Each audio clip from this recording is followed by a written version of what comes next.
Blackheart Ozzy Osbourne. From Birmingham to Immortality. A life lived loud, a legacy of love. Welcome back to Dark Case Diaries. Please subscribe, thank you. Born in the Grit, 1948 to 1967. I was just a boy from Birmingham, but I always knew music would save me. It was a freezing Monday morning, December 3, 1948, when John Michael Osbourne entered the world not with a scream, but with a silent stare, as if the boy already knew he was destined to shake the planet. Born into a cramped two-bedroom home on Lodge Road in Aston, Birmingham, young Ozzy was one of 6 children raised in a modest, blue-collar household. His father, Jack Osbourne, worked long hours as a toolmaker at General Electric to support the family, while his mother, Lillian, labored at a car components factory. The Osbournes had little money, but they had grit, and in the working-class post-war ruins of industrial Birmingham, grit was gold. Ozzy was a shy, awkward boy.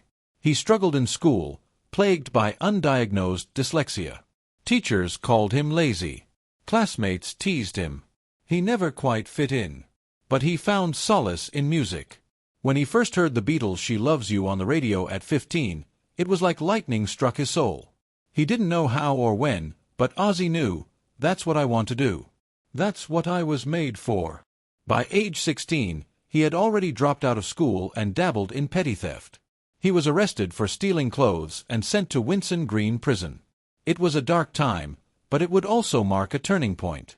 When he got out, he swore to his father he'd try something different. Something louder. Sabbath Son, 1968 to 1979. We weren't trying to invent heavy metal. We were just trying to scare people, and it worked. It began in a dingy basement in Birmingham. A band called Earth was playing blues rock until one day, inspired by horror films and a world that seemed to teeter on the edge of apocalypse, they changed their name to Black Sabbath. Ozzy Osbourne, with his haunting vocals and wild-eyed energy, was the unholy heart of it all.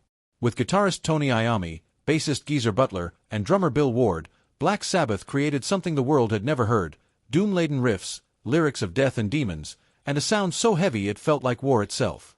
Their self-titled debut, Black Sabbath, 1970, was met with confusion, but it sparked a movement.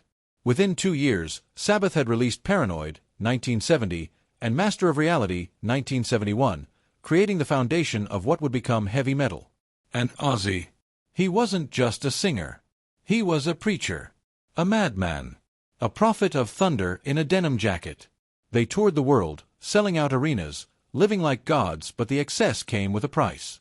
Drugs became religion. Booze became holy water. And Ozzy, emotionally fragile and untrained to handle fame, spiraled deeper into darkness. By 1979, he was erratic, broken, and heartbroken. The band he helped create fired him. Ozzy later said, "It was like being kicked out of my own family. I thought I was finished." But in the ashes of destruction, something beautiful was about to be born. Madness, Music and Miracles, 1980 to 1989. They told me I was finished. But Sharon told me I wasn't. Enter Sharon Arden, daughter of music mogul Don Arden, who believed in Ozzy when nobody else did. She pulled him from the wreckage of his mind, helped him get sober, and rebuilt him from the ground up. In 1980, Ozzy released his first solo album, Blizzard of Oz, a masterpiece. With Randy Rhoads on guitar, tracks like Crazy Train, Mr. Crowley, and Suicide Solution became instant classics. Ozzy was reborn. He wasn't just surviving, he was thriving. With Sharon as his manager, protector, and eventually his wife, Ozzy's solo career skyrocketed. Diary of a Madman, 1981, Bark at the Moon, 1983, and The Ultimate Sin, 1986, followed. Ozzy had gone from the depths of addiction to becoming a solo rock titan. Yet pain lingered. In 1982, Randy Rhoads died in a tragic plane crash while on tour. Ozzy was devastated, sinking into depression. But even through loss, he carried on, honoring Randy with every note he sang. By the end of the decade, Ozzy had shattered expectations. He was no longer just the voice of Sabbath. He was the Prince of Darkness, and he stood alone. Darkness Meets Light, 1990 to 1999. I was a better father than I was a son. Sharon made sure of that. The 90s brought clarity, chaos, and children. With Sharon, Ozzy raised 3 children: Amy, Kelly, and Jack. While his own childhood had been marred by confusion and violence, Ozzy truly tried to be present for his kids. He wasn't perfect, but he loved them with all he had. He released albums like No More Tears, 1991, a critical and commercial smash featuring the emotional title track, and Mama, I'm Coming Home, a love letter to Sharon and to his fight for stability. In 1996, Ozzy founded Ozzfest, a revolutionary music festival that gave platforms to rising metal bands like Slipknot, System of a Down, and Korn. It wasn't just a business. It was a gift to the genre he helped create. Behind the scenes, he battled relapses and public meltdowns. But Sharon's unwavering strength kept him alive. She was his lioness, his storm and his shelter. By the end of the decade, Ozzy Osbourne had become more than a rock star. He was a cultural icon, a family man, and an elder god of metal. The Godfather of Metal, 2000 to 2009. I thought my time was over. But the world still wanted to hear from the madman. As the 2000s dawned, Ozzy found himself standing not just as a legend in music, but as a phenomenon in pop culture. It began with Ozzfest's domination. What started in 1996 as a rebellious alternative to traditional music festivals had become a rite of passage. From 2000 to 2005, Ozzfest grossed over $100 million, making it one of the most profitable tours of the decade. Young metal bands treated Ozzy like a myth made real. He wasn't just sharing the stage, he was passing the torch. But something unexpected happened in 2002, the Osbournes. A simple idea filming the day-to-day life of Ozzy, Sharon, Kelly, and Jack became a global television sensation. Airing on MTV, the Osbournes was funny, chaotic, and endearing. Audiences fell in love with the foul-mouthed but lovable rock god who struggled with the remote, adored his dogs, and worshipped his wife. It won an Emmy Award. Ozzy became a household name again, this time with soccer moms, teens, and everyone in between. Despite his rock persona, people saw the gentle, confused, loving father and couldn't help but adore him. But fame came at a cost. Ozzy relapsed publicly in 2003 after an ATV accident nearly killed him. He suffered broken ribs, a broken collarbone, and a shattered shoulder.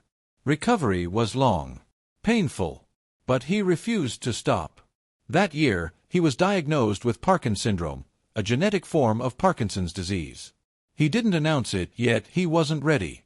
Despite his struggles, he released Down to Earth, 2001, and Black Rain, 2007, proving he could still dominate charts and captivate crowds. Songs like Dreamer and I Don't Wanna Stop showed a new Ozzy, older, wiser, still wild but reflective. In 2008, he was honored with the Living Legend Award at the Classic Rock Roll of Honor Awards. He wasn't just surviving anymore. He was becoming immortal. A Legend's Legacy, 2010 to 2025. I wasn't afraid of dying. I was afraid of not saying goodbye. In 2010, Ozzy made his Parkinson's battle public.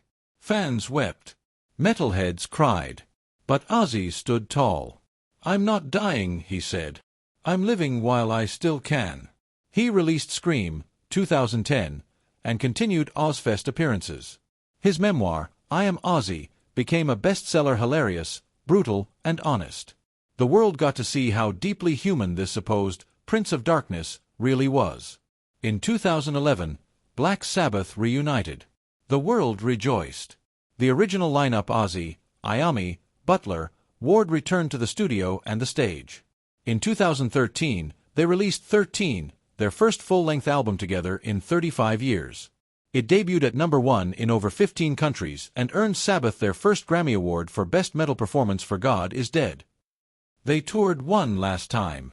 The End Tour concluded with an unforgettable show in their hometown of Birmingham in 2017. Ozzy wept on stage. This is where it began, he told the crowd. And this is where it ends.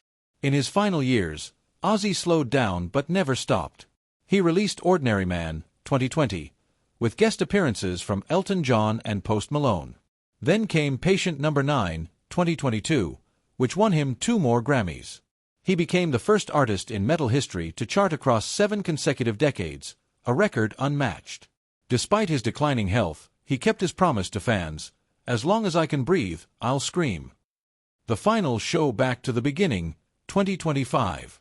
Let me go out with thunder in my ears and fire in my heart. On July 5, 2025, Ozzy Osbourne stepped onto the stage at Villa Park Stadium in Birmingham, the same city where he was born in a poorhouse 76 years earlier. It was a farewell concert unlike any other. Black Sabbath reunited. Over 85,000 fans gathered in person. Over 300 million watched the live stream. Ozzy performed sitting on a throne, his voice weathered but still filled with power. He sang War Pigs, Paranoid, No More Tears, Mama I'm Coming Home, each lyric soaked in meaning. The final song was Changes, performed with his daughter Kelly by his side. Tears flowed. Fireworks filled the night sky. And Ozzy said, with a trembling smile, I love you all. Thank you for letting this old bastard live a dream. 2 weeks later, on July 22, 2025, Ozzy Osbourne passed away peacefully at home, surrounded by family. He didn't die a legend. He died a man who gave the world every last drop of his soul. The immortal heart of Ozzy.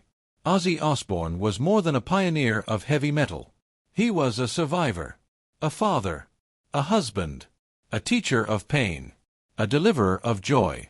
He broke records few ever dreamed of. First metal artist to chart in 7 decades. Sold over 250 million albums. Earned 5 Grammy Awards, 15 nominations. Created Ozzfest, launching hundreds of careers. Gave us the first metal family reality show. Brought heavy metal into the mainstream without selling his soul. But his greatest achievement wasn't the music. It was his heart. Through addiction, failure, humiliation, and disease, Ozzy never stopped loving. He never stopped giving. And even when he wanted to die, he chose to live. For Sharon. For his children. For the fans. Forever and always, he will be the Prince of Darkness, but more importantly, he'll be the light that showed the world it's okay to be broken, strange, and loud. And that sometimes, the maddest ones leave the most beautiful marks. Here's everything you need for your YouTube upload of the Ozzy Osbourne story on Dark Case Diaries. Thank you.